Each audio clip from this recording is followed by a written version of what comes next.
8 फेरों का 8वां वचन। स्वाति ने इसी साल शहर के कॉलेज से पढ़ाई पूरी की है और अब उसके लिए जगह जगह से रिश्ते आने लगे हैं। स्वाति से ज्यादा उसके रिश्तेदारों को उसकी शादी की चिंता है, इसीलिए जो भी स्वाति के घर आता वो किसी नए लड़के की खबर जरूर ले आता। अरे दीदी, ये फोटो देख के बताओ कैसा है। राहुल नाम है लड़के का, मेरी सहेली की बहन का बेटा है। अपनी स्वाति के साथ एकदम प्यारी जोड़ी लगेगी इसकी। जरा दिखाना, फोटो तो बढ़िया लग रहा है। कोई गलत आदत वादत तो नहीं है ना इसे? और कमाता कितना है? अरे कोई गलत आदत नहीं है दीदी, आप कहो तो एक मीटिंग करवा देती हूँ, फिर सब कुछ फाइनल कर लेना। हाँ, ये सही कह रही हो तुम। संडे को स्वाति के पापा भी घर पे ही रहेंगे।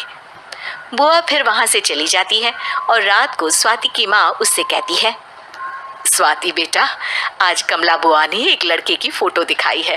संडे को वो लोग मिलने आ रहे हैं, तैयार हो ना तुम बेटा? अरे मम्मी, आप कहाँ कमला बुआ के चक्कर में आ जाती हो? अभी इतनी जल्दी कोई शादी वादी नहीं करनी है मुझे। अरे बेटा, अच्छा लड़का है, बुआ जानती है उसे अच्छे से।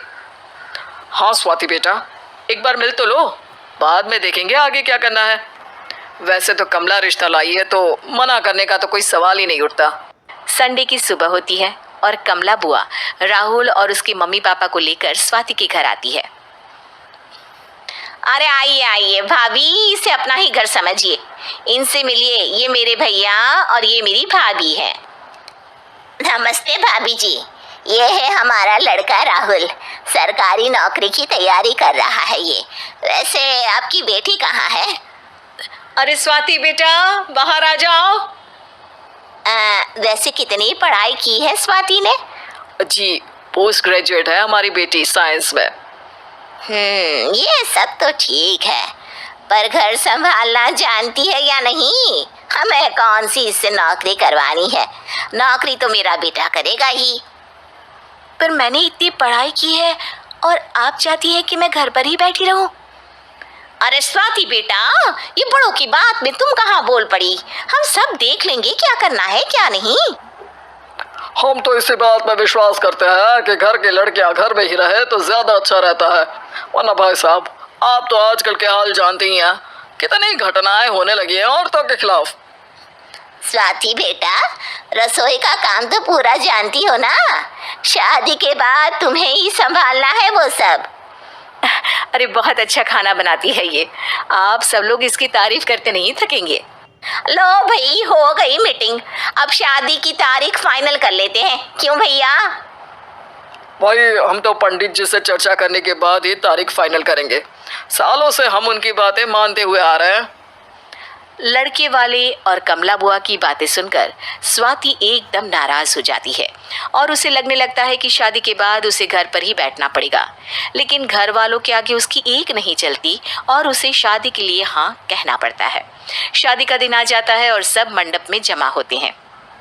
अब फेरों का समय हो गया है, अब कन्या अपने वर से 7 वचन मांगेगी। आप किसी धार्मिक आयोजन में जाए तो मुझे भी ले जाएंगे। आप मेरे माता पिता का भी बराबरी से सम्मान करेंगे, हमेशा मेरा साथ निभाएंगे। आपको दोनों परिवार की जिम्मेदारियां बखूबी निभानी होगी। हर ज़रूरी बात में मेरी भी राय लेंगे। आप सभी गलत आदतों से दूर रहेंगे। आप मेरे अलावा किसी और औरत से कोई गलत संबंध नहीं बांधेंगे। ये 7 वचन पूरे हुए, और क्या तुम्हें ये सारे वचन मंजूर है?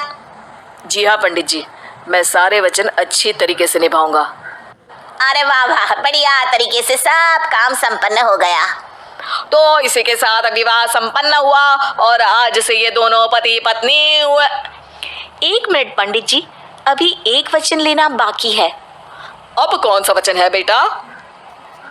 मैं अब हमेशा के लिए किसी दूसरे घर में जाने वाली हूँ, तो पति के अलावा मैं अपने सास ससुर से भी एक वचन लेना चाहूँगी।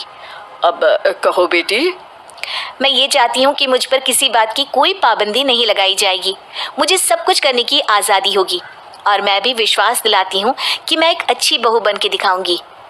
स्वाति की बात सुनकर उसके सास ससुर एकदम चौंक जाते हैं और कुछ बोल नहीं पाते कि उतने में कमला बुआ बोल पड़ती है। अरे बेटा, ये भी कोई कहने की बात है? रानी बन के रहोगी तुम तो। वचन देने से पहले सोच लीजिए, क्योंकि शास्त्रों में वचन ना निभाने वालों के लिए नरक से भी बदतर सजा लिखी है।